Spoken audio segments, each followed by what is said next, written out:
भारत चीन सीमा विवाद के बीच पीएम मोदी की इस रणनीति से तिलमिला उठा चीन, कहा आग से मत खेलो।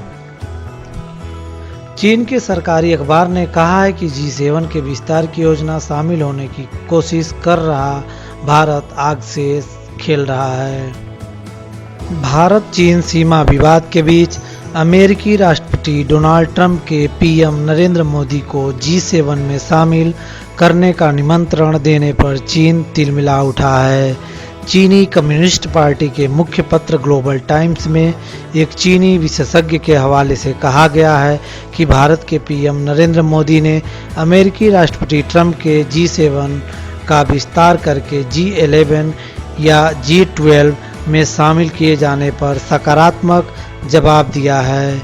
चीनी सरकारी समाचार पत्र ने एक तरीके से धमकाने के अंदाज में कहा कि G7 के विस्तार की योजना में शामिल होने की कोशिश कर भारत आग से खेल रहा है।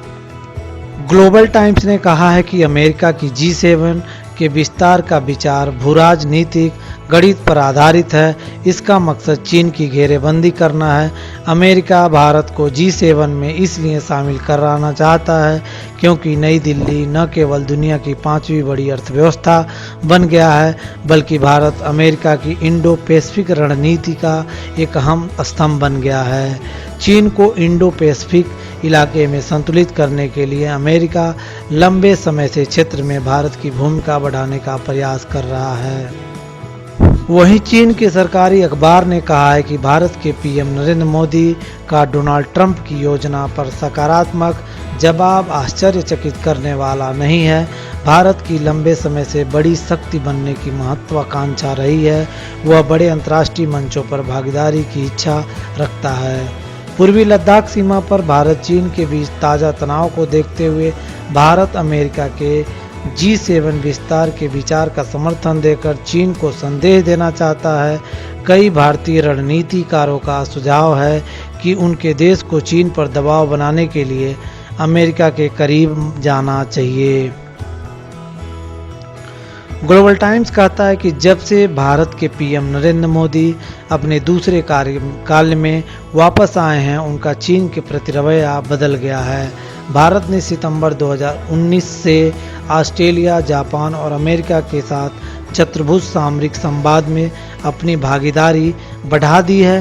फरवरी के महीने में डोनाल्ड ट्रंप की भारत यात्रा के दौरान पीएम नरेंद्र मोदी ने ऐलान किया था कि वे दोनों देशों के संबंधों को व्यापक वैश्विक रणनीति भागीदारी के स्तर तक ले जाएंगे।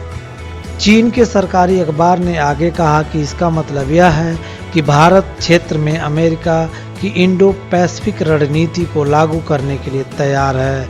बदले में भारत अमेरिका से बड़ी शक्ति का दर्जा हासिल करने और अन्य योजनाओं को पूरा करने में मदद चाहता है। ऐसे में यह कहना सही होगा कि भारत चीन को निशाना बनाने के लिए अमेरिका की कई योजनाओं में सक्रिय हो गया है। कोरोना महामारी के बाद अगर वैश्विक मंच पर चीन आगे बढ़ता है और अमेरिका नीचे आता है, तो चीन को घेरने के लिए भारत के अमेरिका का साथ देने की पूरी संभावना है।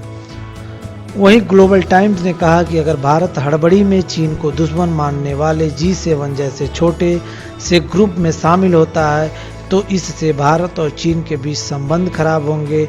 यह भारत के हित में नहीं है।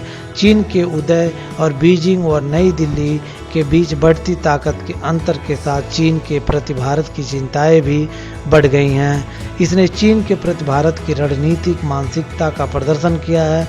वैश्विक रणनीति को लेकर उनका निर्णय चीन से बहुत अलग है। भारत का मानना है कि पश्चिमी देशों में अभी भी एक फ़ायदा है। अगर वे अमेरिका के साथ खड़ा होना चुनते हैं तो उन्हें फ़ायदा होगा।